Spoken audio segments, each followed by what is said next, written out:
Hello everyone, this side Shivani. सभी को नमस्ते, गुड इवनिंग। आज हम डिस्कस करेंगे चैप्टर साइंस से रिलेटेड है इलेक्ट्रिसिटी, जो कि आपका टेट से रिलेटेड कोई भी एग्जाम हो, चाहे यूपी टेट हो, सी टेट हो, एच टेट हो और यूपी डीएलएड में भी आपका सारा यूजफुल रहेगा। आइए डिस्कस करते हैं। आपका चैप्टर का नेम है electricity.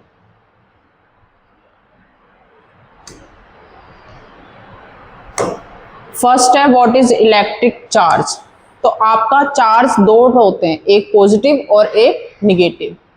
Electric charge is a fundamental property of matter. Electric charge क्या होती है? फंडामेंटल प्रॉपर्टी ऑफ मैटर होती है, बट इसमें आपका पुटअप क्या होगा? Positive charge.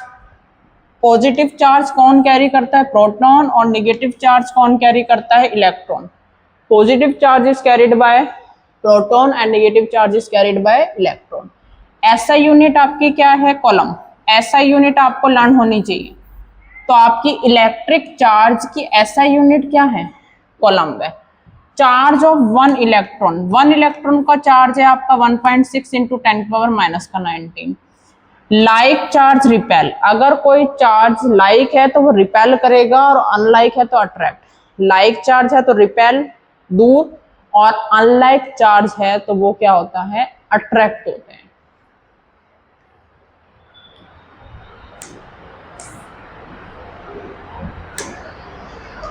इलेक्ट्रिक करंट का आपका फॉर्मूला क्या होता है? 1 = I = Q/T। ये आपको तब लर्न होगा, पहले आपको ये पता नहीं चाहिए I, Q और T होते क्या है।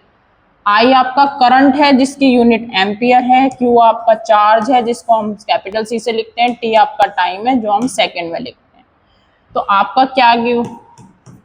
इलेक्ट्रिक करंट IQ/T, जिसकी करंट की यूनिट क्या है? एम्पियर। एसआई यूनिट आपकी क्या है? एम्पियर है। मेजर्ड इन एमीटर, एमीटर में क्या होती है? Measure. Direction of conventional current positive to negative. इसकी डायरेक्शन आपको लर्न होनी चाहिए। तो इसकी डायरेक्शन क्या होती है? कन्वेंशनल करंट की डायरेक्शन पॉजिटिव से नेगेटिव टर्मिनल होती है। वहीं electron flow from negative, electron negative से फ्लो होते हैं पॉजिटिव की तरफ। डायरेक्शन कन्वेंशनल करंट की डायरेक्शन आपकी पॉजिटिव से नेगेटिव होती है। इलेक्ट्रॉन फ्लो करते हैं नेगेटिव से पॉजिटिव की तरफ, इलेक्ट्रॉन फ्लो करते हैं। और ये आपकी यूनिट है 1 ampere = 1 coulomb per second. AC आपका अल्टरनेटिंग है और DC आपका डायरेक्ट करंट है।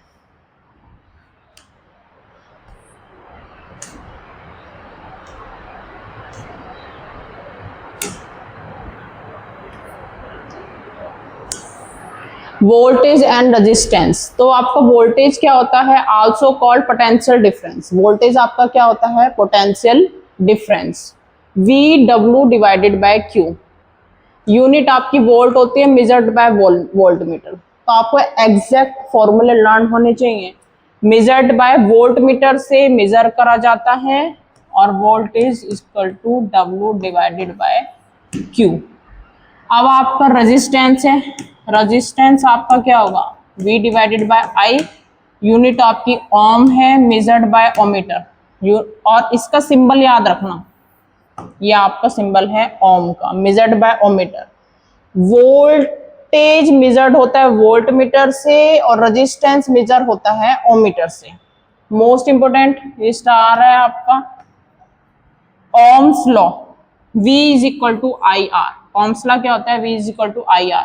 Current and voltage at constant resistance. तो आपका ओम्स लॉ क्या होता है? V = IR। Current and voltage at constant resistance. Resistance क्या होता है? Constant. Conductor have low resistance. Conductor का रेजिस्टेंस क्या होता है? Low. Insulator have high resistance. Conductor का रेजिस्टेंस लो होता है, इंसुलेटर का रेजिस्टेंस हाई होता है।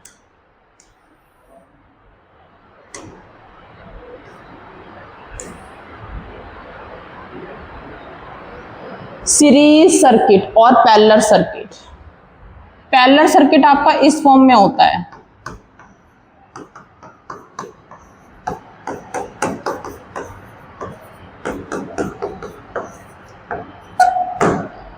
ये आपका क्या होता है, parallel circuit. Current divide among branches, current किस में डिवाइड हो गया, अलग अलग ब्रांचेस में डिवाइड हो गया। वन फेल अदर वर्क, अगर एक फेल हो गया तो अदर वर्क करता है पैरेलल में। होम वायरिंग में ये यूज होता है। तो आपका ये मोस्ट इंपोर्टेंट पैरेलल सर्किट में क्या है, ब्रांचेस में डिवाइड होता है। तो ये लाइन बहुत इंपोर्टेंट है। वन फेल अदर वर्क, अगर एक फेल हो जाता है तो दूसरा काम करता है। सीरीज सर्किट आपका क्या होता है, same current in all register, current क्या रहता है, सेम। आपका क्या होगा, R1 R2 R3।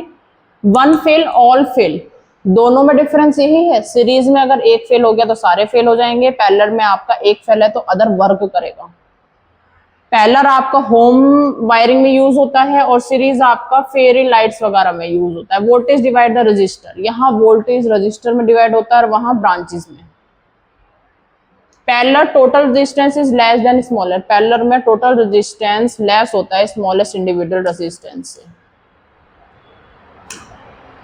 Kirchhoff's law, आपका किरचॉफ लॉ इसमें इतना इंपोर्टेंट नहीं है टेट वगैरह में, सिंपली इसको एक बार देख लेना।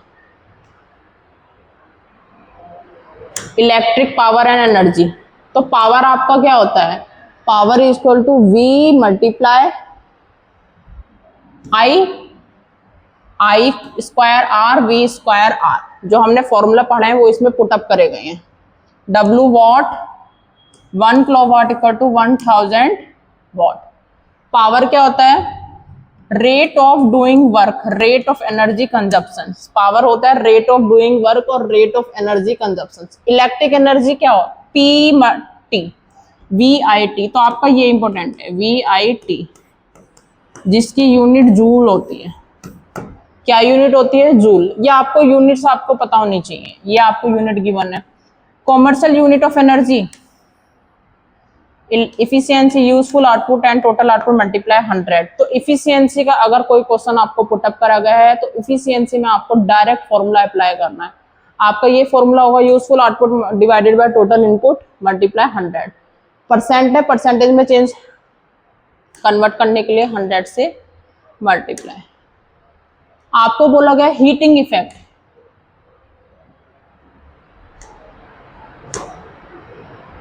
Heating effect of current. Heating effect of current में क्या होता है, जूल्स लॉ होता है। Joule's law H equal to I square RT, heat produce joules. Heat किस में प्रोड्यूस होती है, जूल्स में। तो हीट आपकी डायरेक्टली, देखो अगर कोई नीचे है तो ये इनवर्सली होता है, क्या होता है इनवर्सली, और ऊपर है तो डायरेक्टली होता है। तो ये आपका H डायरेक्ट प्रोपोर्शनल है I स्क्वायर में, square of current. H directly proportional है R में। Resistance of conductor, H directly proportional है T के, तभी तो ये फॉर्मूला पुटअप हुआ है I square R into T। इन तीनों की हम क्या कर देंगे, multiply.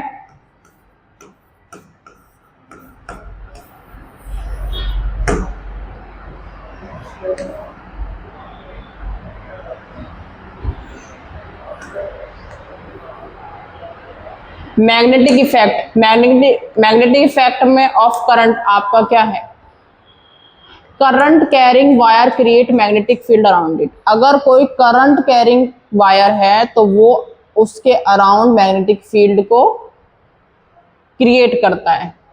Right hand thumb rule, इसके डायरेक्ट एमसीक्यू पुटअप करे जाते हैं। राइट हैंड थंब रूल में क्या होता है, current direction finger field, finger आपकी फील्ड की डायरेक्शन को दिखाता है और थंब आपकी करंट डायरेक्शन को शो करता है। तो राइट हैंड थंब रूल में ये है, थंब करंट डायरेक्शन को शो करता है और फिंगर फील्ड डायरेक्शन को शो करते हैं। या फिर इससे रिलेटेड कुछ थ्योरेटिकल क्वेश्चंस पुटअप करे जाएंगे। Electromagnet, coil of wire plus iron coil. Electromagnet में कॉइल ऑफ वायर और आयरन कॉइल का कॉम्बिनेशन होता है जो स्ट्रॉन्ग टेम्परेरी मैग्नेट को फॉर्म करता है। इलेक्ट्रोमैग्नेट में कॉइल वायर और आयरन कोर का कॉम्बिनेशन स्ट्रॉन्ग टेम्परेरी मैग्नेट को फॉर्म करता है। Electric motor convert electrical energy into mechanical. Electric motor energy को कन्वर्ट करता है, इलेक्ट्रिकल एनर्जी को मैकेनिकल एनर्जी में कन्वर्ट करता है। Electric generator convert mechanical energy को इलेक्ट्रिकल एनर्जी में कन्वर्ट करता है। कन्वर्ट के क्वेश्चंस आते हैं आपके। इलेक्ट्रोमैग्नेटिक इंडक्शन जो होता है फैराडे लॉ, तो ये दो नाम से आ सकता है, या तो फैराडे लॉ होगा तब भी आपका इलेक्ट्रोमैग्नेटिक इंडक्शन होगा। चेंजिंग मैग्नेटिक फ्लक्स, वो मैग्नेटिक फ्लक्स को चेंज करता है, तो फैराडे लॉ इस नाम से पूछा जाता है। इलेक्ट्रोमैग्नेटिक इंडक्शन, इलेक्ट्रोमैग्नेटिक इंडक्शन है तो changing magnetic flux. Faraday law नाम डायरेक्ट बहुत कम आता है। अभी हमने जितना भी पढ़ा उसका ये क्विक रिवीजन है। हमने सारे फॉर्मूले भी पढ़े थे, उनके यूनिट गिवन है। ये सारे फॉर्मूले हम अभी पढ़ चुके हैं। ये हमने अभी सॉल्व करा था सीरीज में R1 R2 R3 और पैरेलल में 1/R1 1/R2। ये आपकी पैरेलल रेजिस्टेंस है। अगर आपको फॉर्मूला पता है तो आप डायरेक्ट बता सकते हैं। ये आपका सीरीज है I² RT। I² RT क्यों है? डायरेक्टली प्रोपोर्शनल I² था, फिर डायरेक्टली प्रोपोर्शनल R था, फिर डायरेक्टली प्रोपोर्शनल T था, तो I² RT तो होगा। इसकी यूनिट क्या है? Joule's law. I = Q/T current, ये इनकी शॉर्ट फॉर्म है, यूनिट है। तो ओम्स को हम इस फॉर्म में लिखते हैं और इसका सिंबल है आपका ये आपकी volt. Ohm's law V = IR, इसकी यूनिट आपकी क्या है? वोल्ट में लिखेंगे, एनर्जी को जूल में लिखेंगे, और जूल्स लॉ के भी जूल होगी।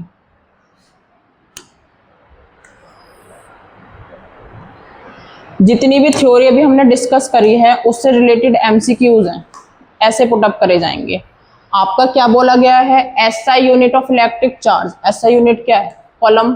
पैरेलल सर्किट टोटल रेजिस्टेंस आपका क्या होगा? लेस देन स्मॉलेस्ट रेजिस्टेंस, अभी आपको बताया गया था। Which law? V = IR। V = IR क्या है आपका? Ohm's law. Heat produced in a conductor is proportional to square of current.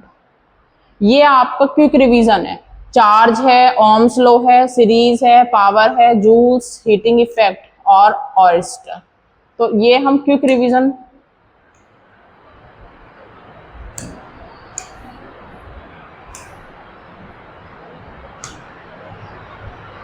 Last page पे आपका इसका क्विक रिवीजन है। सारा चैप्टर की समरी है ये। पूरा चैप्टर समझने के बाद, टॉपिक को अंडरस्टैंड करने के बाद आपकी शॉर्ट समरी है, जिससे आपको नोट्स बनाने की नीड नहीं है। कोई डाउट हो तो आप पूछ सकते हैं। Thank you.